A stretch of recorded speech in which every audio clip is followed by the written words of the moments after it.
మళ్ళీ తిరిగి జగన్మోహన్ రెడ్డి గారు అధికారంలోకి వచ్చే అవకాశం ఉన్నది అనేది చాలా స్పష్టంగా ప్రజలకు అర్థమవటం, మాకు అర్థమవటం, మా కాన్ఫిడెన్స్ పెరగటం కాదు, నీకు కూడా అర్థమైంది, నీకు కూడా భయం వేస్తుంది.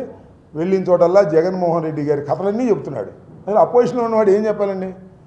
మేము చెప్పాలి చంద్రబాబు నాయుడు గారి అవినీతి గురించి, చంద్రబాబు నాయుడు గారి గురించి మేము చెప్పుకోవాలా? పవర్లో ఉన్నవాడివి ఎన్ని చెప్పుకోవాలి?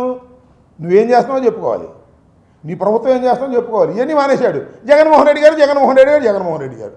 దుర్మార్గుడు, అన్యాయస్తుడు, గులకరాయి, కోడికత్తి, అక్కడ ఏదో సింగయ్య టైరెక్కింది, సిబిఐ ఎంక్వైరీలో ఉందేమో మన వివేకానంద రెడ్డి గారి హత్య, ఇవన్నీ చెప్పుకొస్తున్నాడు. ఇవన్నీ ఎప్పుడు పాత కథలు కదా, నాకు అర్థం కాలే. అవన్నీ ఎందుకు, నువ్వేం చేస్తున్నావు చెప్పు ప్రజలకి, అది చెప్పలేడు.